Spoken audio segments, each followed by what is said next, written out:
Morning, ladies and gentlemen. Goeiemorgen allemaal. My name is Patience Mushungwa. I've been tasked this morning to compare this auspicious event. And I was very glad to, because sometimes when your boss assigns you a task, you wonder if it's for personal development or is it punishment. But when I saw that it was alumni related matter, I thought, gee whiz, I'm very thankful for that opportunity to meet all of you. What I do at the University of Pretoria, I've just been with the university for over 2 years now. I decided my title will be Human Capital and Transformation. And quite a number of people ask me, why human capital? Why not just straightforward HR? And I said, you know, I did weigh it up because sometimes HR is mistaken for human remains. And I didn't want to be associated with that. Really, on a serious note, I would like to welcome all of you. We appreciate each and every one of you for taking time off to be with us today. I think everybody is busy these days. So to get a morning to spend on this kind of occasion, we do appreciate the fact that you had to, you know, make room in your calendar, make room in your diary to be with us. I just want to introduce the people that I'm with from Alumni Relations Office. Tesha Pelser. Is Tesha not here? There's Tesha at the back. Thanks, Tesha, for your involvement in the day. I've also got Vuyon Tloko with me. She's just stepped outside, but you will see her. She's Preggies. And then I've got DC Jacobs. DC, I'm pronouncing your surname correctly, hey? Because, yes. Yeah, I just call it Jacobs, but I think it's correct to say Jacobs, right? The breakfast today is part of a 4-series breakfast sessions that we've run from the office. And we really are very thankful for your time, for understanding why it's important for the university to have a connection with you. I personally wanted to see the people that have been linked to the university in such a special way. So it really is my pleasure to welcome you to this breakfast. And I'm hoping that during the day we'll have an opportunity to also, during the morning we'll have an opportunity to also touch base with some of you. I have with me Mr. Colin J. Browne, who I will introduce properly at a later stage. But just to say, Colin, thank you for gracing us with your presence. We appreciate it, and we also understand that you do work globally. So it's very important and very difficult to get a person of your stature, you know, to attend such a session. So we thank you very much for doing that. What we have prepared for this morning, without too much waste of time, is a video that we thought will be of interest to you, showing the focus of the university in terms of investments in the students of the University of Pretoria. So if you will allow us a few minutes, we would just like to show you the video, and then we'll take it from there. That's just a snapshot of what the funding that we have received from some of you or from most of you has done in the university. You might have read and you have seen in the sector, in the higher education sector, that there's been quite a number of strikes and turmoil and demonstrations by students due to the NSFAS challenges that are there in South Africa. And I think at the University of Pretoria, we're really trying to bridge the gap between, you know, the NSFAS funding and those, you know, to make sure that those students that come from needy environments also have a chance to be educated. I remember a quote that says, you know, education is expensive, but so is ignorance. So we really have a responsibility to ensure that where we can lend a hand, that we do indeed exactly that. Our speaker today, as I've already mentioned to you, Mr. Colin Browne, is the author of a book called How to Build a Happy Sandpit. I was quite interested and intrigued, but I couldn't get the book before today. And I hear that Colin has got the books with him, so at a later point, we will have an opportunity for you to get a book from him. I would not want to spend too much time introducing Mr. Browne, but I really think that it's quite important that you're here with us today, and he's got quite a lot to share with us.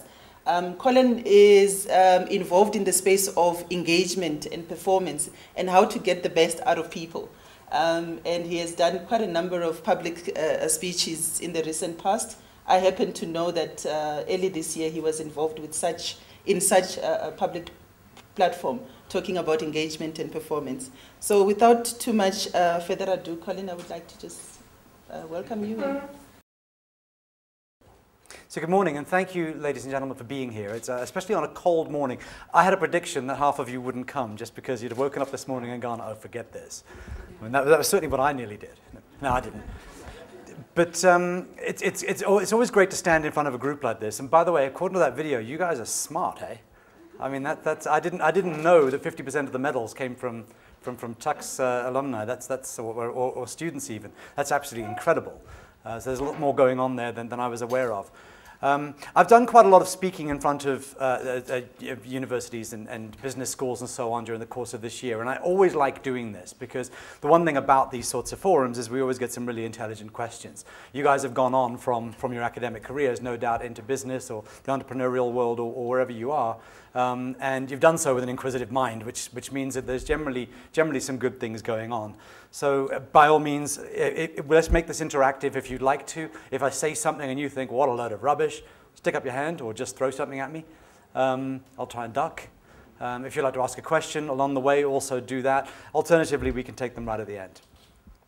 I'm not going to take too much time or dilly-dally with this because we've got quite a short time to cover quite a lot of information. But in essence, what I do, I own an organization called Happy Sandpit, one that I created a few years ago, simply because in a previous business called Sales Guru, we battled with, specifically with employee engagement, specifically with the issues of trying to understand why it is that some people come to work and are just switched on, and other people come to work and are just fast asleep, and what it is about that makes that happen. And we all know that experience, I'm sure. There are people that you just baffle you because you just can't get them to get excited about it. What we did in particular was I got very, very, very sort of involved in this and trying to work that all out. And the scary thing was I finally came to the conclusion as I began to understand it more that the problem lay with me, not with them, more than anything. And that we can spend a hell of a lot of time on people change management and all of these sorts of things. But the reality is, for the most part, it's a fool's errand. People don't change short of a major catastrophe in their lives or a major opportunity or something. For the most part, they are what they are. And our job really is to understand the organization better so that we can add ones that are like us. And it's as simple as that, but it's also, of course, a rather complex thing to do. I call it building happy sandpits. And the reason that I chose that name was it fit in with a metaphor that we were playing with the one day, and I thought that kind of fits. And the metaphor very simply is this, that employees in a company can be a little bit like children in a sandpit, or quite a lot like children in a sandpit, actually. Who has children? Okay. When you have the right children playing in a sandpit, they will play nicely together, and they'll build sandcastles, and they might build very elaborate sandcastles. One will run off to a tap and fetch a bucket of water, and they'll build a moat. They'll have such a good time doing it that they'll want to do it again tomorrow, which means that you are free to sit on the adults' table and have adult conversations.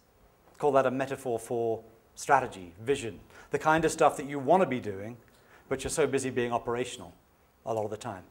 You supervise a sandpit because you're not crazy, but you don't have to be involved yourself on a daily basis. But put one little bugger into that sandpit who thinks it's okay to kick sand in somebody else's face, or who won't share the bucket and spade, and someone's going to start crying. And the moment they start crying, you know, you're off the adults' table and you're back to managing the sandpit. So it's a very, very simple metaphor for finding those right people, but to get that right requires certain things. First of all, an acknowledgement that you have a sandpit. That would be your organization, that would be the cultural level of your organization. Secondly, understanding what the characteristics of that are, because I can tell you now they are thoroughly unique. If you founded a business, they are more closely aligned to you than you might think they are, you might realize they are. And there's a requirement that they are as well, and I'll tell you why in a moment. If you run a department within a business, you have a great deal of flexibility in general terms to be able to create something that you can run based on your understanding of the kinds of people that will work with you. These are the kinds of things that you have to do. Okay? I didn't, in the figuring all this out, intend to write a book, but I ended up doing so because there was something rather instructive that I discovered. While I was trying to work out what to do about one particular person that we hired, who I call our sand kicker. An employee who's probably the worst employee I've ever seen in my entire life. But somebody who we hired no differently to how we'd hired all the good people we'd hired over the years. Somehow I thought we just got this one completely wrong, but we didn't do anything different.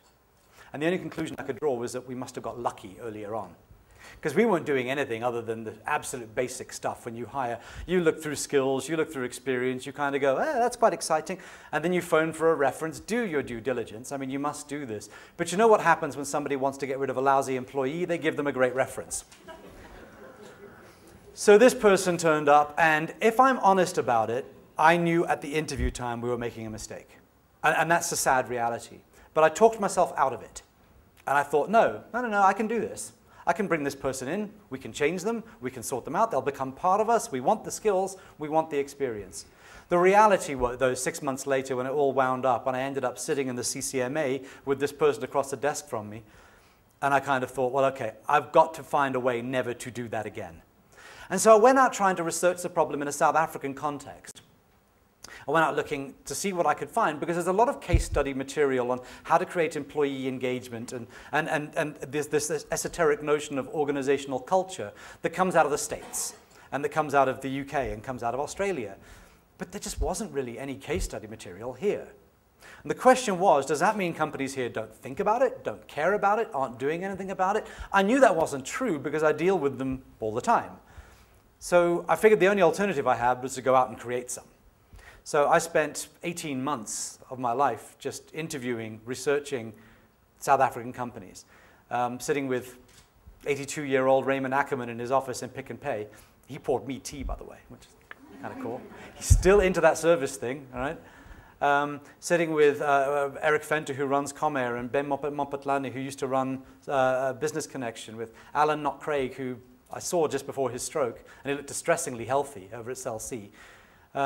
Just trying to learn from these great business leaders, entrepreneurs, what it is that they did, because I felt certain that they had battled with this problem at some point, and I was right, they had. What I'm going to share is some of the insights that I gleaned from that. So in particular, when you do that volume of research, and those of you who've done a research project will know, certain themes will start to emerge. I wasn't trying to get deeply academic about this. I was just trying to understand it in the broadest possible sense. I have another project on the way now, which will result in a second book out in April, which will be much more granular. This isn't really that. But in terms of us creating a much more broad understanding of what this is, I think we did the job. And we've created some quite nice products along the way as a result of that. The question I get asked very often, though, is the use of this word happy, which is the biggest word on the cover of the book. And people go, are we really going to talk about making people happy? I mean, what do we have to do? Give them more money, give them more pizzas on Fridays, give them casual days? I mean, what do you do? How do you make people happy? And the answer is, I don't know. I honestly don't. Miserable people will be miserable people, and there's nothing you can do about it. Right? Happy people will be happy people, and there's really not much you can do about that either. You see these very inspirational movies where teachers stand up in front of dysfunctional classes, and by the end of the year, they've brought them all up and they're all doing well. That's because those kids wanted to. The kids who didn't want to did not make that journey with them. You can guarantee it. Okay, so I'm not talking about making happy people. I'm talking about creating an organization where happiness is possible in the first place. Where the context in the way in which people relate to their work is one which is positive, which is engaging, which enables them to act in accordance with their best nature, which is probably the reason you hire them in the first place, so that they can fully embrace what they're doing and be productive people. I live on the assumption that most people wish to be productive. Most people don't wish to be constantly performance managed, doing a job they don't enjoy. The problem with it is we don't build organizations that way. By and large, and this is the peculiarity of the entrepreneurial journey in South Africa, it's not uncommon overseas either, but let's just talk about this. Because all businesses, whether they're Vodacom or Investec or Pick n Pay, they started with an entrepreneur somewhere along the line. And very often what we see is this, that entrepreneurs will leave employment because they hate where they are. They hate their boss. That's a big one. That moron makes all the rules and they get, what, 10% commission? Forget it. They hate the rules. They hate the regulations. They hate the constraints. So they go, forget it. You know what? I can do this better on my own. And they leave employment and they go out and they start a business exactly like the one they hated. They just don't know that they've done it that way. Because what happens, of course, is now they're on the top of the organization. For them, it's kind of nice. They know that sometimes it's a little bit rougher than they want it to be because they're having to constantly manage people. But all those people down there are dealing with constraint and control and that moron at the top. I mean, I have a view that within around about 18 months, all employees slightly resent you for hiring them in the first place. It's not that they don't like where they work. It's not that they don't like you. It's just that familiarity breeds contempt. And that doesn't preclude people from turning up to work and doing a damn good job every day either. It doesn't stop that from happening. But it does create vernacular. It creates an underlying assumption within the business that, that guy, never mind, don't listen to him. That kind of thing starts to step in. And we just, over time, get largely dysfunctional. And part of the reason is because of this prescribed way in which we create businesses. We know what we want to do in terms of a product. We may be great at financial controls. We may be great at governance. We may be good at all of these sorts of things. And I certainly hope that we are. But what we're rarely good at is hiring people and developing them. It's just not a skill set we commonly have. And so what happens, of course, when people step out of line is we create a policy, we create a process, we create more paperwork, more red tape, more control, more constraint. We eventually just smother them exactly like we felt smothered in the first place. And it's a peculiarity of the way we do stuff that we typically write policies, staff policies and customer policies, to protect ourselves against the 3% of people who might mess us around, all the while handcuffing the 97% who are never going to do it in the first place. I mean, the number might be 95 and 5, it might be 92 and 8, but you know what I mean. The skew, the imbalance is that vast. And I've seen this, and we put this to the test, and it's absolutely true. So what do we do, though? What's the goal here? What are we missing? To me, it can all be encapsulated in this one little thing that I call the myth of work-life balance. Work-life balance is a thing that we speak about regularly. We say, because work's so demanding, and it's so hard, and there's so much required of us, that we should switch off the laptops at weekends and spend time with the kids. We should go on holidays. We should pick up a hobby. We should do stuff in order to create more balance, because that's so demanding. Let's make this very energetic as well.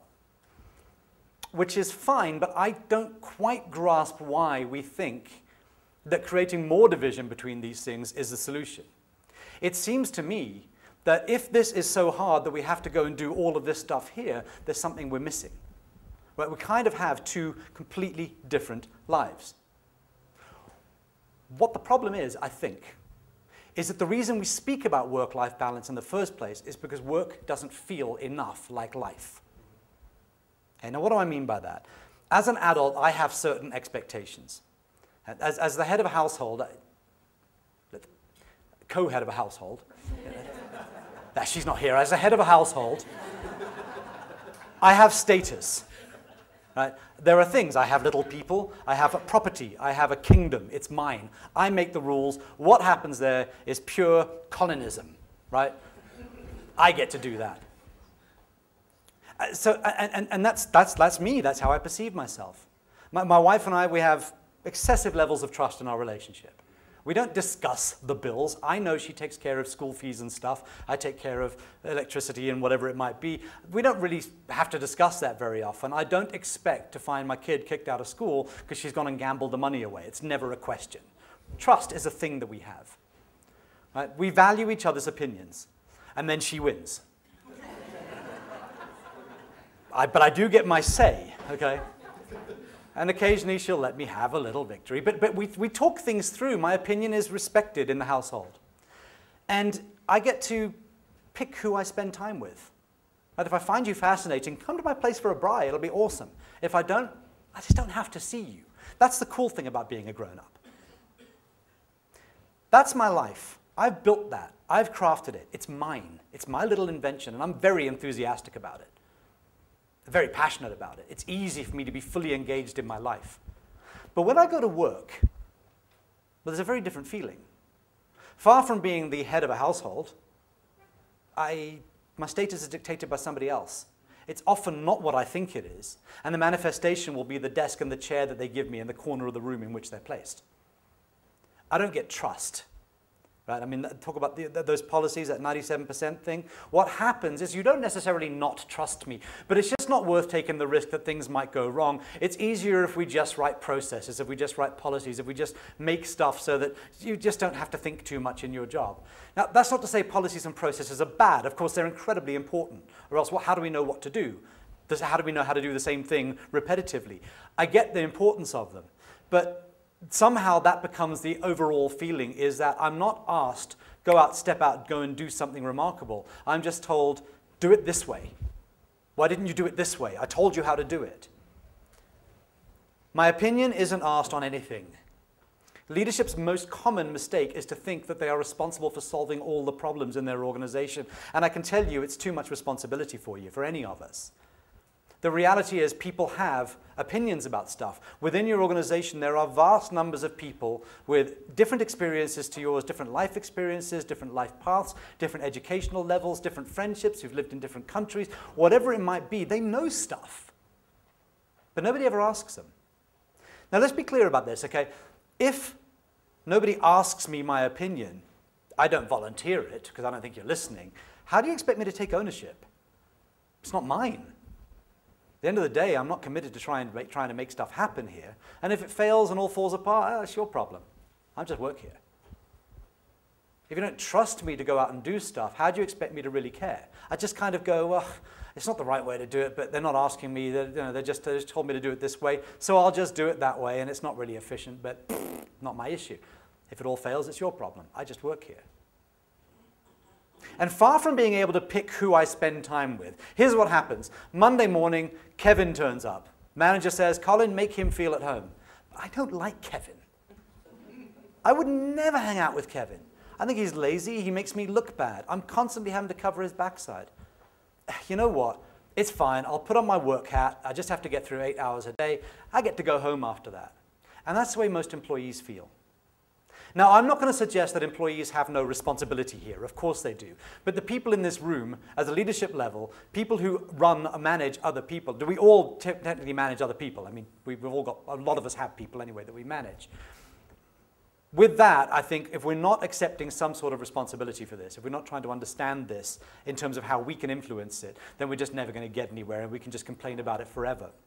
The one thing that was instructive about my sand kicker in particular was that I knew we were wrong from hiring her from the outset. We did it anyway. You deserve the people you get, people. If you've got brilliant people, it's because you're good at hiring, good at motivating, you've thought about it, good for you. If you've got lousy people, it's because you're bad at hiring, you're bad at motivating, it's your problem. You deserve the people you get. I did not feel it was right simply to blame the employee, because we're the ones who hired her. And it was a choice, and we made it. Getting this right, though, understanding how to overcome this myth of work-life balance, to me requires a different understanding altogether. A different method, perhaps, of measuring what leadership actually is and what our role is. Now, you might scoff at this and think, come on, that's part of it, but it can't be all of it. I would say to you, this is all of it. That if we're focused on the culture of our organization, of creating these engagement hallmarks, and I'm going to go through 5 things in a moment that are critical to this, that we've observed through the organizations that are doing a better than average job of this. If we're doing that, then a lot of this other stuff takes care of itself. You see, we think we have to focus on protecting the bottom line. The bottom line is always going to be important. Expanding the top line, that stuff's very, very important. But the truth is, all of that stuff is just a byproduct of what happens at the employee engagement level. So if all you're doing is focusing on protecting the bottom line, you're just giving yourself an upstream problem at the end of the day. Why isn't it working? Because all of these people are unhappy. Well, let's whip them more. Well, they're still unhappy, but now we're getting 5% more out of them because they're scared as well. You know, there's better ways to do this. Lots of things come out of a pool of research like we did, but if I was to think about the 5 dominant themes, and these are things that stood out again and again and again, there were 5 things that companies do better than others when they create engagement. I've alluded to them in the myth of work-life balance, but let's get into some specific detail. Okay, the first one, very simply, is a willingness to extend trust. Let me tell you some ways in which this has gone wrong, but they're very, very simple things to turn around. Okay, in one instance, one of my clients had this policy. I mean, they had a pretty poor, low level of engagement. They had a policy where they asked all their employees, or the rule was they could only make up to 25 Rand worth of personal calls from their office extension every month. Right, now, a lot of companies have a kind of a cap on how much you can do. 25 bucks seemed to be a low number to me, but anyway. And every single month, what would happen is 190 people in this area, this particular worker bee area, would get the list of their extension. They'd mark off with a highlighter the calls that were personal. And then they'd go upstairs, and these guys in ops would just sift through these things and make sure that they're right and double cross-reference and all of that kind of thing. And then they'd sit there and they'd recover the money. I said to them, okay, how much do you get back on a monthly basis out of 190 people? They said, 1,500 bucks. I said, it doesn't seem worth the effort. They said, but if we don't do it, they'll abuse it. I said, I bet you they won't. Some will. You're right. There will be those who will really, really abuse it. But for the most part, people aren't there looking for the free use of a phone. They're working. You've got to take it away because you're not enjoying it and they're not enjoying it. You're saying we don't trust you and they're going, well, whatever then. Right? You can see the impact of a very simple thing in terms of moving engagement forward. So what that said, but you have to phrase it this way. You stand up in front of them and you say, look, guys, you're not enjoying this anymore. We're not enjoying it. You're a bunch of adults. We know that. We acknowledge it. You know what we want. No more than 25 bucks per month. We're just not checking anymore. And then you check. Just don't tell them that you are. You know what you discover, and what they discovered, is that 25 bucks quickly became 35 or something. The sum of money was immaterial. There were those who suddenly had 800 bucks worth of calls. And of course, you have a conversation with those people. You say to them, look, hold on a second. You know this isn't what we're asking for. You know this isn't right. It's not fair what you're doing. We're trusting you, but you must have responsibility. Because you're only really trying to solve a small number of problems. And by the way, I would suggest that you probably know the names of those people in your organizations as well, or in your department, the one you'd have to watch out for. We pretty much do. It's not legal to say it, but, you know. But, so that's what they did. They went along, they took it away, and the problem was largely solved, right? A few people to deal with, but for the most part, a horrible admin thing, a horrible barrier to engagement was taken away.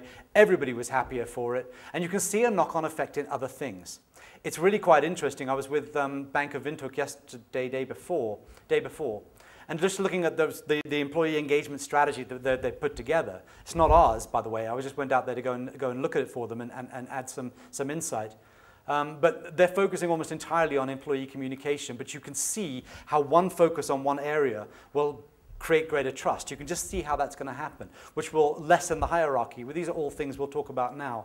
Things lead to things, but we've got to start somewhere. There's another client of mine that runs call centers. Is it possible that I could get some water?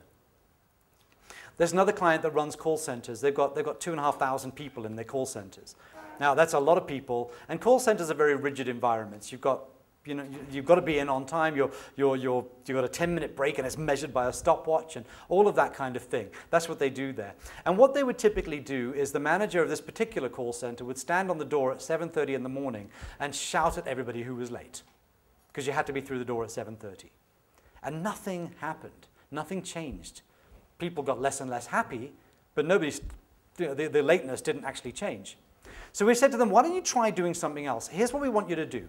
Stand at the door until 7:30 and just thank everybody for being on time. And then at 7:30, walk away. Those people who were late turned up that day. This is a Monday, and they went, got away with it, back to their desks, sat down, thinking everything is absolutely fine. But groups of people talk. We know this. They talk a lot, actually. And what happens over the course of that week is people began to hear that, hold on a second, what happened? You turned up and the guy was, and he said, thank you, that's, huh. By Friday, there was no lateness. It was as simple as that.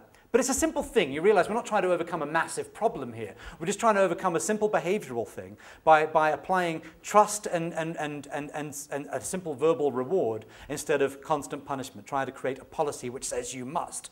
Rather than that, we're just going to, we need you in at 7:30, and we're just going to trust you to get that right, and we're going to slightly reward you for doing that if you do. Right? We have to start, if we're going to go with trust, we have to start with the assumption that people do good. People aren't there to be whipped and pushed along, that actually they want to do good stuff, and we just have to create an environment where it's possible for them to do so. So the most extreme example of this I can think of, and the one that every time I talk about it, I get excited, is that which happens at the Ritz-Carlton group of hotels. Now, Ritz-Carlton is renowned globally as the gold standard in customer service. They call themselves ladies and gentlemen serving ladies and gentlemen. How beautiful is that? And they mean it too. I mean, they go all out to provide the most exceptional levels of service. Thank you very much. Just take that. Thank you. They hire people specifically for their ability and their willingness to provide that service. That's the value against which they hire, and we're going to talk about that in a moment. And then they say to them, if you have a customer service query, you experience a problem or you see an opportunity, at any time, it is yours to deal with. You must take it from beginning to end. You cannot pass it along the road. You can enlist support, but whether you're the bellboy or the general manager, you have to deal with it. But clearly, I can't say to you, you have to deal with the problem, but check with me before you do anything. Because it doesn't really work. It takes away the whole point of the thing. So what they did instead was they said, and we're going to give you $2,000 US that you can spend without any sign-off from management. They don't even have to know about it. You just send them the invoice. That's not $2,000 per year, or per month, or per day. It's $2,000 per customer experience. You can just keep on spending it. So little things will happen. For example, a guy will come to the front desk and he'll go, my suits aren't back from the dry cleaners. I've got a really important meeting in 45 minutes. Can you help? The guy behind the desk will phone the dry cleaner and go, is there any hope? And they go, no, okay, fine. Come with me to the suit store. Buy the guy a suit, get him dressed up, get him off to his meeting. Great customer service experience, I think you'll agree. First the general manager knows about it is when the bill arrives on his desk. Now, wonderful stuff, but the question is, how does Ritz-Carlton stay in business? And the answer is, with great trust must come great responsibility. It's a thing that they drill down all the time. So the average spend per Ritz-Carlton employee per month is actually $50 US. It's negligible. It's almost nothing. What it means, though, is I know that I've got the backup of this. So you have hired me to act in accordance with my best nature. And my best nature says I want to serve. That's why I was hired. And now you're backing me up to be able to do so. So I can really step out and get creative. And if I have to, and there's nothing else I can do, I can go ahead and do this. But the kinds of things that will happen at the Ritz-Carlton Hotel in Dubai, a man and his wife checked in. She's in a wheelchair. Somebody overhears her the one day saying, it's a pity we can't go down to the beach. A member of staff heard this, and this is now my problem. It's my problem. He went down to the people in engineering, such as they are, and they had little ramps put together. And they erected a gazebo close to the hotel, but down on the beach. And when they came down the next morning, they said, can we escort you to your table? Ramps just using things they had lying around. But the staff member heard it and knew that they must act upon it. But how happy do you think those guys are doing that? They were hired to solve problems. That's what they do. That's why Ritz-Carlton hired them. And now they're enabled to do so as well. Very, very high level of engagement, and you see it in their customer service. But the assumption is that you can trust them with this. Go ahead and spend the $2,000 if you must. And of course, there are people who spend lots of bucks of $2,000, and you have to have a conversation with them. Right? But for the most part, things work very well there. The second one is what I call a taste for adult thinking. Okay, and this goes down to that notion of asking for people's opinions. The former CEO of HP was a guy called Lou Platt. He once said that if HP knew what HP knows, it would be 3 times as profitable. And all he really meant was, within this organization, there's so much information, but we need to have, first of all, a mechanism to be able to get to it. And secondly, we need to have the willingness to act upon it so people can see that it's actually being taken seriously. They won't volunteer opinions if they feel that you're not listening. But we live in a world where networks defeat hierarchies. Think about the Turkish government trying to shut down Twitter, for example. There's nothing more horrifying to the hierarchy than all of these people speaking. Surely it's better, therefore, for them to be speaking upwards. But of course, some of this stuff is quite difficult. It's all well and good that you're quite interested in hearing what they have to say. It may be that you want to take it seriously, but how do you get to it? Well, one of the things that I think we need to get over, it's a very, very simple thing, is this notion, this may be the stupidest statement I ever hear in business, that my door is always open. Your door isn't always open. I don't care if it's actually open. The very fact that there's a door, open or not, means that there's a barrier. The very fact that there's a desk between you and the person standing in front of it means that there's a barrier. And anyway, people don't want to be so conspicuous as to walk up to your office in order to suggest or complain something. Lou Platt from HP, once again, came to the rescue here. He coined the phrase management by walking around. And it's the only thing that makes any sense to me.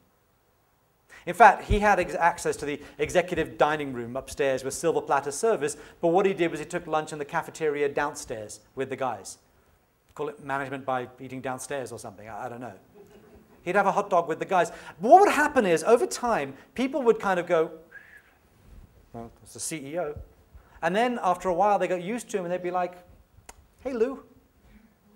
And then after a while, they'd be like, hey, Lou, can I talk to you about something? HP was a significant innovator at the time, significant innovator.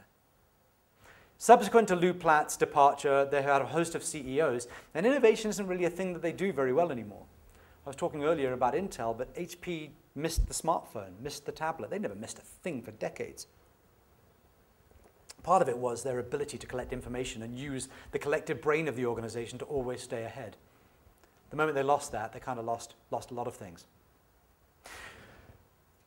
Walking around, going to your people, saying good morning. If your organization is too big to say it to everybody, that's fine. Some of your people can. Their supervisors can. We must encourage this behavior, though. We must encourage the behavior of leadership daily interacting with people on the floor at their level. We must do that. If we are remaining hierarchical, so we're sitting right at the top there, and they never get to us, we cannot expect them to love us, know us, care about us, have any kind of affection for us whatsoever. We cannot expect them either to share their opinions, because there's always going to be a slight fear of the hierarchy. We must, in some way, try to get to those things. Okay? I call it becoming a learning organization, not just a teaching organization. There's a company in Johannesburg called Ovations Group. They're a small IT firm. What they do, very simply, is every 2 weeks on a Friday, randomly selected employees sit with the CEO and the head of finance, and they just have conversations. They're not allowed to prepare for them because they don't want to get into that whole corporate paradigm. They don't discuss them in advance, so they don't really have a topic. People criticize them for saying, well, why don't you use it as a listening session? But they don't want it to be a listening session. They just want to talk. Because what happens when groups of people begin to get comfortable just talking with one another is ideas will begin to flow. And they've been doing it for a while now. They've been at it for probably 2 years, maybe a little longer. But what they reckon now is that every single one of those sessions will deliver about 5 ideas that they can use inside the business. Stuff that they wouldn't have seen coming. At Sogo Sun, they got to the point, I mean, there was this horrible situation. Sogo Sun is the amalgamation of Southern Sun and Sogo Sun, the gaming company and the hotel company. Southern Sun was founded by Sol Kerzner, the brilliant genius behind Sun City, but a really pugnacious, bullying, brash, foul-mouthed, aggressive little man. I mean, that's just who Sol was. Sol was known for walking into meetings and slamming his fist on the table and going, what the F is going on, as a means of saying good morning. Right? Brilliant, brilliant, but difficult. But the interesting thing that Sogo Sun discovered about Southern Sun when they merged was that the spirit of Sol persisted in the organization 20 years after he'd left. He left it in the 80s. But still, there was this thing when managers got to a certain level, they couldn't wait to bang their fist on the table and swear at people. It's amazing. And what happened was they lost that connection with their people. Over time, and it took them years, by the way, it took them 7 years to get to the point where this was happening, but now they have situations where regularly members of ExCo are visible on the premises around the country. Regularly, the general managers are visible all over their own particular premises. In fact, there's a point of walking around every single morning.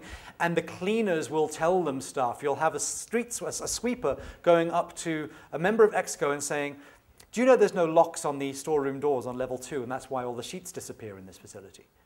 Granular stuff they simply couldn't get to without that kind of engagement. Right? Learning organizations. We think we pride ourselves when we provide great training. We don't do enough learning along the way, then all we do is we just end up being much the same sort of organization year in, year out. And people, you know what? If you don't care about my opinion, I can't take ownership. The third one is what I call a lack of emphasis on hierarchy. Companies are hierarchies. They are. They must be. There's going to be somebody at the top Departments are hierarchies. They are, they must be. There's going to be somebody at the top. That person is selected because of their greater ability to take risk or to understand responsibility, their different type of thinking, their abilities, their capabilities, their training, their experience, whatever it might be. There's a reason somebody's there, and there will be people underneath them. I'm not going to suggest we should create flat organizations. You can only do that if you don't need that extra level of middle management, and most companies need it. So let's forget about flat organizations. There's no such thing anyway, really, as a truly flat one. It's just talk.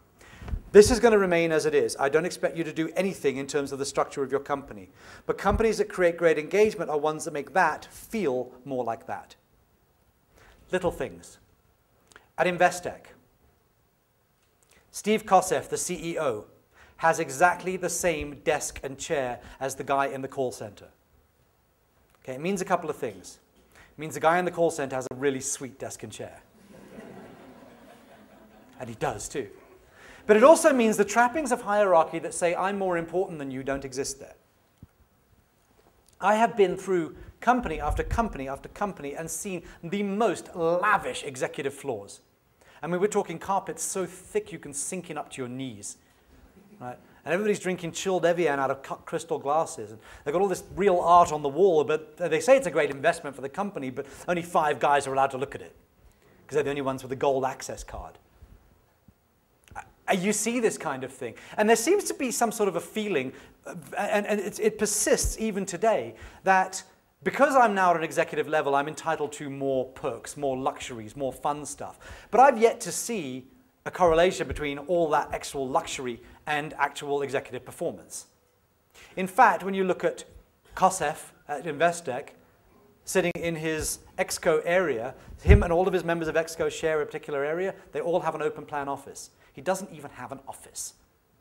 I suggested this to one of my clients, and he kind of looked at me and he went, oh my God, that's it. Because he sits in his office, his CEO, he's got his head of people capital just 2 offices away. They're there 5 days a week. They're there from 8 until 5 every day. They never see each other because they're sitting in their respective offices. He knocked all the walls down. I wasn't popular because one guy had just got to Exco after 15 years in the business and he dreamed of his own office. And then along comes Colin with a wrecking ball, and they went, oh, thanks a stack. But now what happens, of course, is that rather than not seeing this person and kind of thinking, I must speak to Lulu, but I'll get to her, he can actually go, hey, Lulu, information moves faster. They take down their own barriers. At Business Connection, they had a particular situation where downtown Sandton, there is no parking. They're downtown Sandton. It's a crazy place to have an office, but there you go. It's pretty at least. And there's not enough parking, very simply. So what would happen is people would come into the car park and they'd drive around for 15 minutes looking for a space. And they're desperately in need of a wee, or they've got a meeting that's about to start or something. It's a waste of time and it's a huge frustration. And it's exacerbated by the fact that there's an empty space right there. But there's a chain across it that says, reserved, director. We know that director's in Mauritius this week. But nobody's using his space, right? It's insanity. It's unnecessary. It's a barrier. And there's no point in it. What Ben Mopatlani, when he took over as CEO, what he said was, forget that, we're taking these things down. That's not going to happen anymore. Now, even as a CEO, I will look for parking. Because he knows that with the salespeople going in and out and the engineers going in and out, there's generally enough parking, as long as you don't have this stupid reservation of empty spaces for special people. It was a little thing that had a huge impact. Suddenly it was just easier, and people appreciated that about the guy. Right? But the most important thing about this, and this is really, really critical, leaders are visible and expect to be approached. This is in the flattening of hierarchy. It's really important. Steve Cohen at Pastel, the CEO of Pastel, I mean, this guy is wildly eccentric. He's worth 400 million rand. He was one of the founders of the company, the first CEO of Pastel. That company, that accounting software package company, was built by him, and he's a genius, but he's mad as a hatter. It's actually amazing how many of these people are mad as hatters, by the way. But he literally doesn't have a desk at all. He'll spend 6 months at an available desk in the sales area. He'll spend 6 months at an available desk in the support area. He feels it's his job to be there, to be visible. And I said to him, well, Steve, how do you prevent your desk then becoming a crisis center? Because this is the fear when we say my door is always open. If we mean that, then how do you prevent people coming up and going, oh, the photocopier doesn't work again? Stuff you don't want to deal with. He says he doesn't. He knows that's an issue. People are going to do that. That's just the way it is. But he's happy to stand up every now and then and shout, guys, you're driving me mad. Will you give me 2 hours and don't talk to me and then come to me and talk? Nothing's lost in the chain of command. That company operates so efficiently and so quickly and develops products at ridiculous pace. Really, really significant stuff. Often without him even asking things to happen, they get kicked off and they'll bring them him an alpha version of a software package and go, what do you think? And he'll go, it's amazing what happens. But there's a very specific reason. I think it comes down to this. For him, I think it comes down to this. Okay, respect for the two-way street. When I join a company as an employee, I know what's expected of me. It's in my employment contract. It's in my letter of appointment. I know what hours I must work. I know what I'll be paid. I know how I'll be judged. I know all of this kind of stuff. What I don't know is what's in it for me. Now, you could say, we're giving you a job in a tough economy. Okay, I don't think of myself that way. I'm the head of a household. You could say, well, we give you a paycheck. Yeah, I don't think of myself that way. I'm a genius. I'm awesome. Right? I know a lot of people just simply don't come up and don't deliver and all of that. I get that. But if we were to regard people as people do good, if we were to look at that, then developing them, creating development programs for people seems to be a good idea. It seems to be a way for us to engage with them in a way that will mean something to them. They're hired because they've got specific inherent nature. They want to do certain things. So let's just enable that. Let's go ahead and do that. So like at this call center client of mine, MBD, they know they've got 2,500 people in their call centers. They can't create supervisors out of everybody. For some of those people, those jobs will just never be available. But they can train everybody to be a supervisor. It's just this extra bit of development they do, because it does a couple of things. In particular, we have an issue where here's all of us people, and then you're plucked and you're put on top, and now what, I report into you? There's that kind of thing that happens. By training everybody to be a supervisor, on the other hand, there's a better understanding of why that person is acting as they are, so I can actually engage with them in a different way. I don't just feel like I'm being spoken down to. It also means that I'm actually more valuable. If I choose to, I can leave. Sounds crazy. Let's train people so they can go. But you actually don't have a choice. You can either train people and run the risk that they leave, or you can keep them untrained and run the risk that they stay. I know which one I'd rather pick. Okay. In Germany, very interestingly, the unions, they negotiate every single year, as they do everywhere else in the world. They have no conversation about money whatsoever. They're not interested in raises. They're interested in development. How are my people going to be better? And there are things about this. I mean, I've had conversations recently with Goldfields. They've clearly got, the mining companies have taken a battering. I mean, bless them, it's really, really hard. If you say good morning to somebody at Goldfields now, it's almost like you run it past legal first to make sure it's okay. And then the response will, they'll get up and they'll run down to the legal department and, can I say good morning back? It's almost as bad as that. It's really difficult at the moment for these guys. They're running scared. And part of the reason, though, I mean, I've often felt that had somebody from Lonmin got on a plane from London, got off their backsides, come down here, gone to Marikana and explained to people what was going on, we might have avoided the kind of conflict we had in the first place. That kind of level of engagement was never there in the first place in that company. But you can see it in the mining companies increasingly, because they're dealing with the unions, they're scared to speak to their own employees.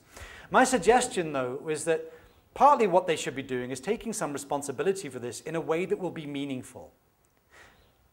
You've got a bunch of guys working on the mines who can't read or write. How can you live with that? They're your people.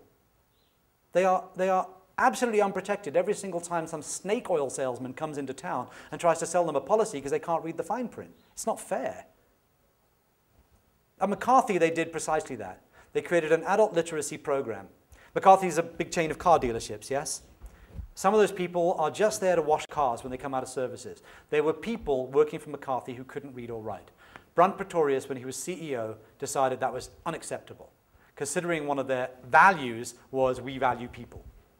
So what he said was, okay, fine, you know what? We're actually doing this. We're paying for it, and we're not going to ask them to invest any time. They can do it on company time, and we will fund the whole thing. But anybody who works for McCarthy and wishes to learn how to read or write, we will put them through that. Within 3 years, they eradicated illiteracy in that company. They didn't change people's jobs. I still need to wash cars. That's your job. That's what you're here to do. But do you feel that this company is a better place to work now? That somehow I've got your back? Do you feel a slight greater affinity for it? Do you believe when I say that I care about you? Yeah. Yeah. MBD, this call center company, had 20% union representation at one point. They went from 0 and it began to rise. They realized that they're going to have to recognize the union, but they thought before we get around to really engaging with these guys, let's work out what we can do, what the issue is. They did a little bit of a survey. They realized that people just felt that they were wallowing, and they began to put in this personal development program of theirs. Things like, for example, giving people training at a supervisory level. There's lots of other things they do. Union representation today is 0. People resigned because they didn't feel they needed the protection of the union anymore. It's actually a good place for them to be. Personal development is a very, very high priority in organizations that create engagement. Okay, it's a critical, critical high priority. And it doesn't always have to be vocational. It can just be about making me a better person, teaching me financial skills, or teaching me how to balance a checkbook. Teach the guys on the mine how to use an ATM. You've seen how confusing it can be for people who don't understand technology. It's simple. Get the banks in. Get ABSA in to go and stand there and just train these guys. We're looking after you. Okay, and number 5, and this is my personal bugbear. We're going to go into this a little bit. An obsession with values. Companies have values, yes? They have words that they put on posters and hang behind loo doors. We know they're there because we get to read them every now and then. Do they mean anything? Don't know. Do we care? Don't know. Most companies? Not really. But then most companies pick their values rather awkwardly, I think. We're going to go into 6 insights here about what to do, but I want to make one thing absolutely crystal clear, because this is an area where we do very significant work, and so I'm very, very passionate about it. Your values are the most critical things you could possibly have, because the values are the things that enable you to make a choice between 2 lousy options. It's easy to put between 2 good ones. When things are going well, you don't really mind what happens. Pick between 2 bad ones. Here's a somewhat unpleasant personal example, but let's suppose you discover your best friend and her husband, or best friend and his wife. You discover one's cheating on the other. What do? It happens, unfortunately. Do you tell, or do you keep quiet? Either way, you're going to lose something, right? One of them is going to resent you. But you haven't picked it. It's not your problem. You're stuck in the middle here. The only way you can know what to do is what your values tell you. It's the thing that you cannot stand to live without or to live with. You just kind of go, I can't stand this. That's a value. Those are the kinds of things we should be picking when we're selecting the values for our organization. And it is inherent, therefore, it's absolutely crucial, therefore, if we go into these one by one, that we pick these things as leaders. We often think we can select our values by some democratic process, as if involving everybody in what we do is the way to create engagement, the way to get people involved with the values. But it's a little bit like having a vote amongst your children about what time they go to bed. It's kind of exactly the same thing. You run it, you know what you expect, you know what is behavior that I can tolerate and I can support and I can like, and behavior that I absolutely cannot tolerate. That's where the value break is. That's what that's for, and it's down to you to pick those. I made a little reference here that we're not all Japanese. Do you know what the coolest thing about the Japanese is? They're all Japanese. I realize there are differences between people in Tokyo, people in Osaka, people in the northern part of the country where the fishing villages are. There are differences between them. They would probably see themselves as quite different in many ways. But when the tsunami hit the northern part of the country a few years back and wiped out those villages, and people lost everything, Louis Vuitton in Tokyo almost went out of business, because for about 2 months nobody bought a thing, because they felt it would be disrespectful to buy luxury goods when other people had lost everything. They didn't drive in their luxury cars, they took the subway. They dressed down. In Japan, if we were to say respect is a value, we would pretty much understand what it means. If I say to you that, I can pretty much understand what you're going to feel about respect. There'll be some differences, but largely that's where we are. How do you think we're going to do that in South Africa by a democratic process? We are so different, so diverse. We have such different feelings about stuff. There was an interesting thing on Facebook the other day about 16 things that white people don't understand about black people. One of the things was, in black culture, there's no such thing as a bring and bri. You throw the party, you cater for the party, right? Do you know what I mean? They're fun, nice things. These are not negative things, but the reality is we're different. So if we're going to go and put this thing out to a mass vote, what we're going to get back is vanilla. That's fine if you like vanilla, but it's not helpful because your values help you pick people like you at hiring time. They help you to ask the questions that help you drill down and understand, oh, that person's really going to fit in around here. Because when things go down, when the chips are down and things are a little bit tough, I need to know how you're going to react. I need to know that I don't have that gray area, that question and doubt. I'm not sure I can trust them to do that. That's how important they are.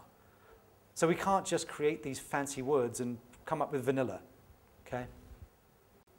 It is your job as leaders, therefore, to pick them because they're the things that you're going to care most about. And then the buy-in process is simply this. Do you buy into it or do you wish to leave? Because at the end of the day, it's going to be that way around here, and this is how we're going to drive the business. And you're either going to love it or you're not going to like it. It's not wrong. You're not bad, but that's how it's going to be.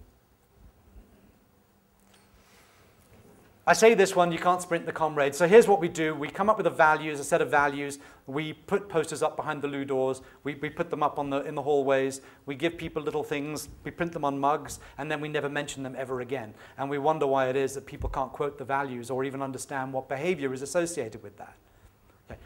This takes forever. It never ends. The rolling out of values, the embedding of values, it's a never-ending process. Companies that get this right frame conversation in context of their values. Because the cool thing about values is they enable you to hold people to accountability. If I say to you, hey, you're late, I'm just busting your chops. Who am I? If I say to you, you know what, we've got this value of efficiency. That means not wasting. You're wasting time or something. I'm able to frame it within the context of that. We're able to have those conversations. And I can tell you it's not uncommon. It's not common enough. But I know a lot of organizations that push that kind of conversation. Comma is one of them. All right, it's important to find a way to test them out. I say everyone loves an ice cold, not everyone loves an ice cold Coke. It's a way of testing stuff. When I talk about crazy people, Francesco Zanesi, who founded Primi Piatti, is one of those crazy people. Absolutely nuts. He's also fabulously wealthy, founded this nationwide chain of restaurants. They're international as well. But every day, 7 days a week, he works in the kitchen at the V&A waterfront, Primi Piatti, because he just likes it there. So if you see this bald-headed Italian in shorts running around shouting, that's Francesco. He founded it. The whole damn thing. And I say he's known as quite a good employer. Primi's known as quite a good employer. So I said to him, you know, whenever he has a vacancy, there's a queue around the block, and he's only got 5 minutes to spend with people. So he just gives them a little test, just to see. And the test very simply is this. At Primi World, at Primi Piatti, he's got a thing called the perfect Primi day. When you order an ice-cold Coke, it should turn up before the words are out of your mouth. That would be the perfect day. Now, obviously, it's impossible, but there's a difference between people who are aspiring to that, who've got a bit of hustle and are moving, and people who aren't. To him, it's a very simple thing. If you are the kind of person who feels efficiency and speed and accuracy matters, if you're just the kind of person who wanted a job, he can see it in that general behavior, and you just don't make it. At Striata, a company down in Rosebank, they have a value of appreciating people. And the manifestation of that is that every single week, every supervisor, every manager has to send an email to somebody thanking them, appreciating them for something. The receptionist, I heard you when I walked past, you were taking a call from a client. I love the tone of your voice. Thanks, that represents us so well. Whatever it might be, they have to do this every single week. It means a couple of things, okay? It means people feel appreciated because they're always being told, hey, nice one. You can get told that several times if you're, several times a year.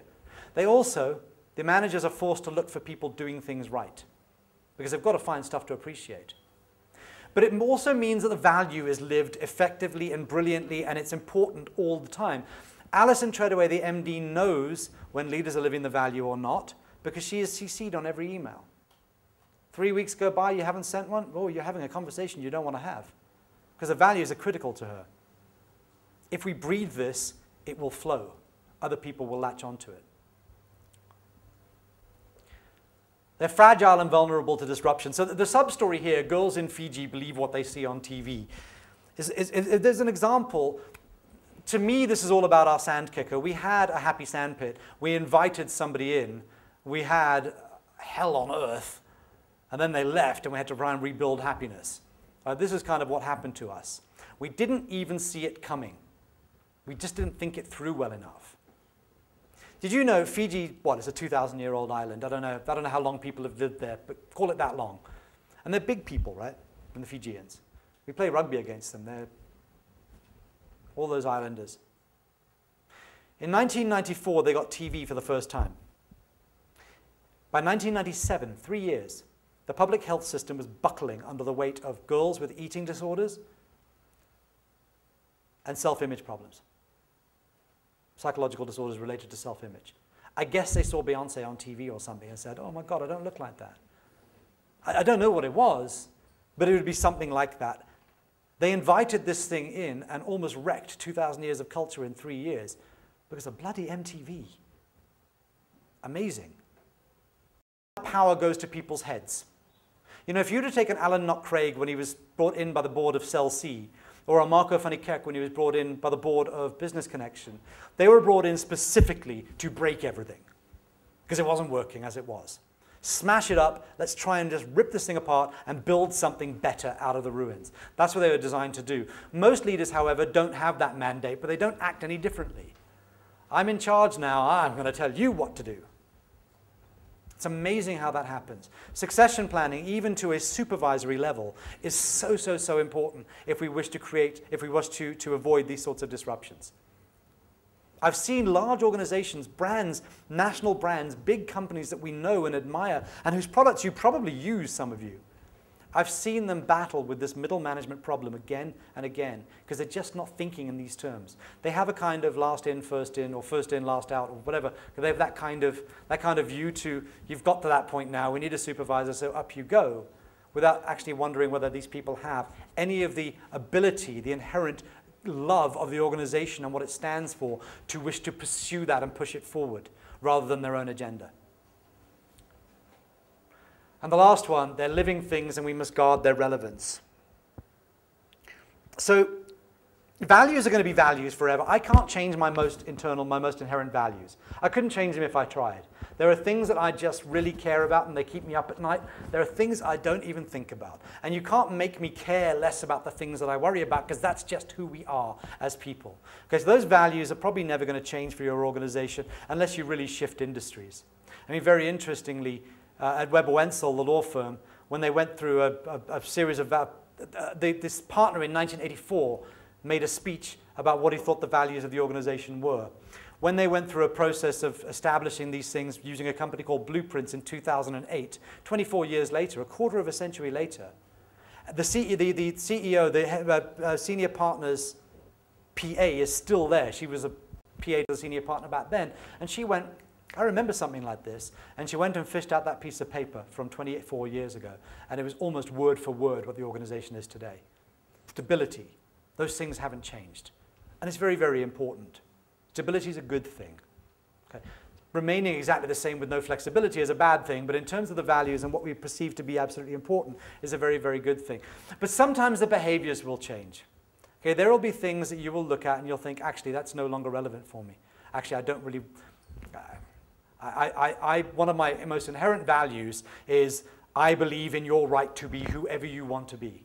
I don't care what you do in your life, short of a few things, illegal things or whatever it might be. Generally like that, though, I don't care who you are, what you do, you're fine with me. And I value your opinion, and I would even fight for your right to have your opinion. Except on Facebook. The behavior's changed, the value hasn't. Okay? I still respect it, I just no longer wish you to have your opinion on my Facebook page, because frankly, I can't be dealing with this stuff.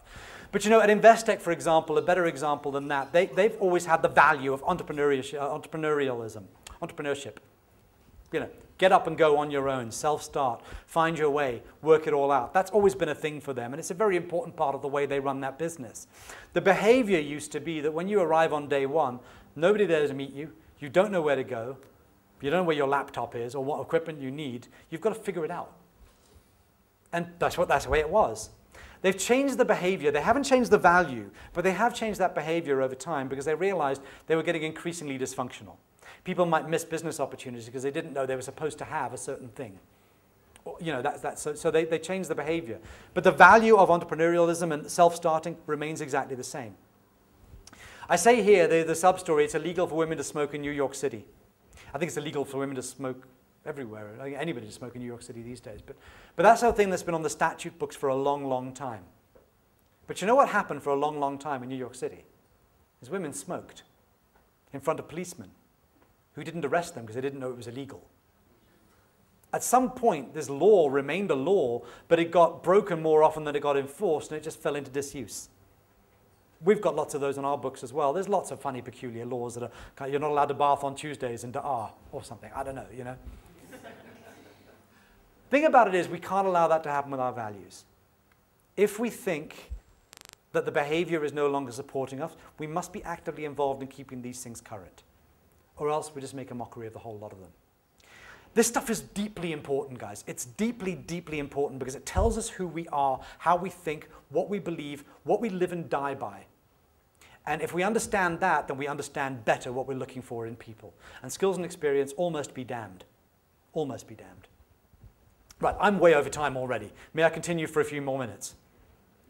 Do you guys have to run to the office?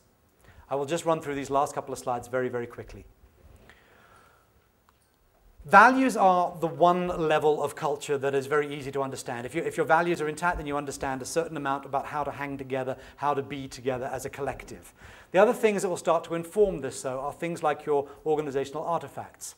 Okay, now, a bit of a cumbersome term.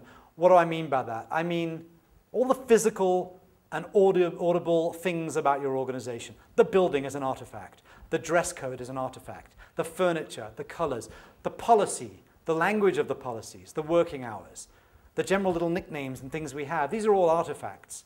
They're things that we may not necessarily recognize amongst ourselves because we're so close to one another, but people from outside the organization could see you as an e-buxer because you refer to certain things and, well, I don't even know what those things are because you've got your own vernacular. There are just certain things that tell us how, that we adopt and certain things that are created for us. Now, the important thing about these, okay, the artifacts, the physical ones in particular, it's very important to take a note of whether or not these things actually serve you. If you look at an organization like Missing Link in 4 ways, they've got, the founder is a guy called Rich Mulholland. His office is a treehouse inside the building. And if you find him in his treehouse, he'll be in his hammock. That's his desk. They've got a tattoo parlor on the premises because tattoos are free there because they like them. I've been into the ladies' loo. They have cameras pointed with a thing saying streaming live on YouTube. They say things like, don't hire us because we're interesting, hire us because you're not. They're completely mad. They do work for Liberty, ABSA, Standard Bank, really conservative organizations, pardon me, but you know, very, very, they do work like that, not because of the way they look, but almost completely in spite of it. It's not even like a thing, oh, Missing Link's so crazy, we must bring them in. In fact, their level of management thinking, I reckon you have a conversation with those guys, it's as good as anything you'll hear from McKinsey or Ernst & Young or PwC. It's that high. How they look and what they're like is almost irrelevant to it entirely. The fact that the guys in the suits and ties end up sitting across from people with Megadeth t-shirts is interesting, but fundamentally irrelevant. You'd think going into Missing Link, it's, oh, I just want a bunch of guys who are just crazy and all of that kind of stuff. It's not the case at all. But one thing Rich Mulholland's decided, one thing he understood early on, was that if he was to build an organization, he would have to build one that he would be able to relate to in the long term. He was never going to be able to build a management consultancy that looked like a square box with white walls and you know, pine-colored desks. It was never going to be his thing. He didn't have a choice in it. He needed to build something that could be interesting to him. And what he did along the way was he began to attract people who were like him. He's got a particular taste in music, so like, I don't know, black Norwegian forest death metal and whatever, mathcore punk out of New York. I don't know, this kind of crazy stuff that he likes. And when you find people, he thinks music is a classic cultural thing. When you find people who are into that kind of music, they're probably into some other things that you're into as well. It's probably because things go with things. There's going to be some similarities there. So you're connecting at that personal level. You can understand each other. If he's then able to find people who are able to think strategically, he's got a golden employee straight out of the gate. But these things, all this stuff, all this craziness, is not about let's come in and be crazy. There's a guy sitting there in that office who is a reborn Christian in a suit and tie every single day. Because he came there and he said, oh, I've got to change. They said, no, you've got to be the best you that you can be. I need you like that because that's how you're comfortable. Don't try and be us. That's absolutely fine with us. You've got to understand there's going to be some loud, heavy metal music every now and then. And so some of the language doesn't offend you. But fundamentally, we're not asking you to change. These things act as very elaborate filters. They're able to attract people who feel that from an observable point of view, this is really where I belong. And from that, they're able to find people that actually have the right skills and the right experience, etc. But the first thing they've done is they found people who are going to be very comfortable in an environment like that so that they can work together on the same playing field. These things are really, really important. I think the organizational artifacts are important enough that you can almost refer to any company as a collective noun. They're libertiers. They're standard bankers. In good and bad ways, by the way. Some of these things don't serve us. The organizational artifacts of Standard Bank Superblock in Johannesburg are hysterical to me. I mean, you've got all of these cubicles all over the place, and nobody knows who's in any one of them. I have literally walked around there and gone, I'm looking for, and everybody's like, no idea, no idea. I get to one guy and he goes, I think he might be in the cubicle next to mine. I go along, there he is. He's a senior manager. Nobody really knows where he is. Anonymity seems to be a thing that happens in that warren of things. I've had a meeting there before with 4 people from Standard Bank in a meeting room. I've known them all. They've never met each other. It's like an environment that precludes them sharing ideas and getting together like that. It's quite a functional organization, by the way, so these things are sometimes interesting, not always good or bad, but I couldn't live like that. Okay, the last for the third thing is what we call basic underlying assumptions. We all have these. Okay, here's a basic underlying assumption. Don't come to Colin and ask because he'll just say no. Is it true? Don't know. Never test the hypothesis. I just learn it when I come in. How does employee number 31 understand the organization? He asks employees 1 through 30. That just happens. Okay. We homogenize people into the general hum of the organization. And we hope that the general hum of the organization is a positive one, because if it's a negative one, then we're just losing all the best attributes of that great shining new star we've just hired. But very simply, we have these assumptions. They are there. They're not always bad. Do you know where, by the way, just as a little insight, do you know where the Bermuda Triangle for goodwill is in any organization? It's on the smoking balcony. Because the smoking area is the only place in any organization where people from admin and finance and sales and marketing will all get together on a daily basis. Other than that, they work in their silos largely. But you put one sand kicker in amongst those guys and man, you've got, like, the rumors can filter back into the building faster than you could possibly understand. So I always say to companies, the way to get around that is to find your most positive people and encourage them to start smoking. But I don't say that publicly, and I'd never say it on camera because I'm sure that's not legal. Underlying assumptions are inevitable. Groups of people will assume certain things about one another. They will assume certain behaviors. They will assume certain facts as true, whether they're tested or not. So it's just a thing about being vigilant with these. They are, by the way, sometimes they're just good things. We learn how to be libertiers, standard bankers. We learn how to be these people because we adopt some of the behavior. And it just enables us to connect better. But there are some negative things there as well. We learn some of the negative traits. Trying to get some of that negative talk and rumor mongering out of your organization will serve you so well, because I guarantee you all your new people, no matter who you've hired or how you've hired them, will ultimately come to believe the things that the organization believes. There is a way of doing this, and we're just going to go through this. 2 more slides, guys, I promise you, and then I'm done. Assuming we've created a happy sandpit now, we've got this environment where happiness is possible. We've created great context. People feel trusted, so they'll go out and they'll take a risk. They'll take some ownership. They feel their opinion is valued, so they'll voice it, and they'll tell you what's going wrong so you can learn stuff about your organization. They feel closer to you because they see you regularly, so they'll share that information with you, and you have a much better ability for people to follow you. Assuming you've done all of those sorts of things, we've now got to start populating this sandpit with people who are like us. Okay. And the only point I'll make about this, the experience I learned through hiring my sand kicker is this. The organization I used to own is called Sales Guru. It was a sales training organization. We saw a hell of a lot of salespeople. And I've seen it again and again where a great salesperson and dynamite salesperson knocking it out of the park will go from company A to company B and fail. And they haven't failed because they've forgotten how to sell. They failed because the underlying culture that supported them and enabled them to be successful isn't the same. We think we can divorce people from the underlying culture that makes them great, but that's a mistake.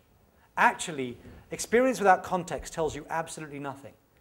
If I can look at your experience and go, you are absolutely genius. You've achieved all of these things. If I don't understand the context within which you've achieved that stuff, I don't actually know what I'm getting.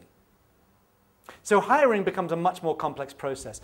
And again, I must return to Investec for this simply because I don't know what they do operationally, whether they make good investments or bad ones. I don't care, and I'm not a customer. None of this stuff is really interesting to me.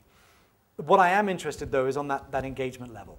That stuff is very, very interesting. And they're kind of dynamite. One of the things they do is they allow people to hire their own colleagues.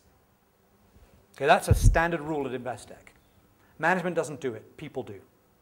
It's classic avoidance of sand kicking. It's great stuff. Here's how it works. By the way, testing there is banned. Banned, banned, banned. They do no psychometric testing, no psychological profiling. Their view very simply is this. If I sit in front of you at an interview and I look at you and I think, wow, you're amazing. But then I've got this psychological profile which says, not right for us. What do?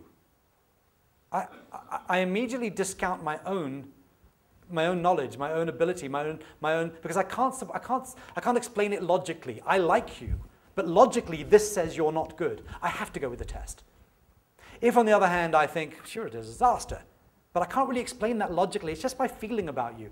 But the test says, brilliant, brilliant, I have to go with the test. The only way in which it works is if the test and my feeling concur, in which case you don't need the test.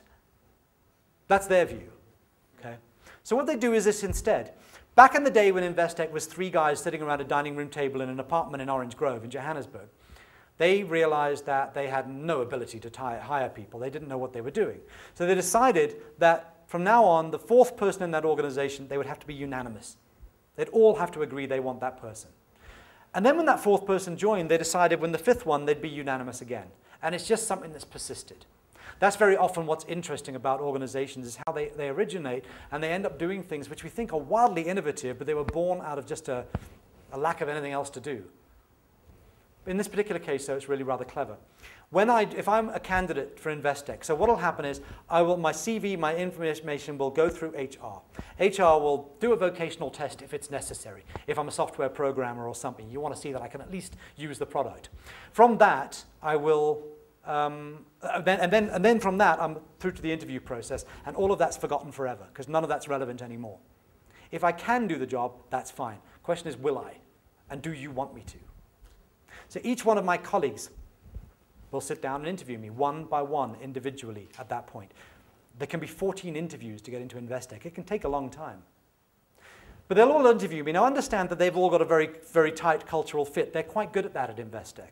But that doesn't mean that they're identical people. They're not little clones. They're quite different. They've got different things that they're interested in. And so when a bunch of different people like that will interview you one by one, they form different opinions. They see different things. The next step is for them all to sit around a table and discuss you. And when all those different people discuss you, a very complex view of who you are begins to emerge. And then it goes to a vote. Do we want you here or not? If we do, unanimous vote. If one person does not, you don't join. Because all that happens is, it's fine that you all like me, but I've got to get along with this person. And that knocks onto that person. And before you know it, the whole thing falls apart. There's no point in it. So they have to be unanimous. Now, a couple of things happen. On day one, the new employee turns up. They know they've been handpicked by each of their colleagues. That's a big thing for them. Also, each of their colleagues know that they've had a hand in hiring them. That's a big thing for them. They can spin up so much faster, which is why it was possible to say, go and find your own damn laptop. We don't have to put a situation in place here. You can ask these guys. You know them already. Their first day isn't really your first day anymore. Okay, and the last thing is what I call, this is another area where we do a massive amount of work. Induction of new employees is generally a complete gag. You know, there's the old joke about the guy who dies and they say to him, you know, you've lived a good life, you can pick. Do you want to go to heaven or do you want to go to hell? And he goes, let me see both. So he goes to heaven and he has a look around and it's quite serene and quite peaceful and he thinks, okay, all right. Goes down to hell and he peeks through a door and there's this beautiful beach with all these waves lapping on the beach and all these beautiful girls, and they're all sipping cocktails and beckoning him to come and join them. And he goes, hell, I choose hell. Hell looks fantastic. And they say, cool, and pull a trapdoor. Poof. Down into the fires, and the demons are poking him with sticks. And he goes, wait, this isn't what I was shown. And they said, yeah, no, that was induction. Now you're an employee. So often that's true, unfortunately. Either we show them a face of stuff that's so glamorous and brilliant it's not realistic, or we bore them to death with a bunch of information which is irrelevant. We give them a bunch of lousy PowerPoint presentations about this business and its lines of business and the business units, and oh God, I'm going to die. We do all that kind of thing. But it's a bit like being introduced to 30 people at a party. How do you remember the name of the first one by the time you get there? Wrong time, wrong place information. We believe what you need to do is you need to tell better stories. We've created a framework very, very simply. It is just full of anchor points. And it's through a process of research within the organization so we understand these things. We want you to walk out of induction as a new employee going, bloody hell, I've made a good decision joining this company. Who knew? This is amazing. But we have to be getting to those stories. We have to be telling people what's legendary about it, what's brilliant about it, what's most important about it, what we live and die by, when we've been brave, when we've been fantastic, when we've slipped up and what we've done about it. We need to tell them all sorts of different things. We need them to walk out of there understanding this company in such a depth and such a level that is an emotional attachment for them. That's what we're looking for. And then we can kick them out into the general hum of the organization, and they're protected against people going, oh, that's a bit crap around here. Because they can go, well, no, it's not actually, because did you not understand? And I think you put everybody through it once a year. Okay, guys, that's it from me. And I know that I ran very long there, and I know breakfast is coming and you're all getting starving. The last statement, very simply, is that you can choose to do this or you can choose not to do this. The major difference in your day-to-day may not be profitability or the growth of your business. I can guarantee you, though, it's going to be the quality of the management experience that you have. Absolutely flat-out guarantee. You can micromanage and battle and fight your way through it, or you can have a jaw watching stuff happen. The difference, very simply, is in terms of how you create engagement. I have to say this. Please sign up for this. Every time I say it, people kind of go, oh, that sounds quite good, and never get around to it. There's a free weekly thing. I'm researching a new book at the moment. I've got lots of stories about how people hire, what they do, how they create engagement, stuff in South Africa that you can pick up and use today. Colin@happysandpit.com. Just drop me an email, say you want to be added, and I'll add you to the newsletter. And I just want to thank you very much for allowing me to run over so far and to share all that information with you today. Thank you very much.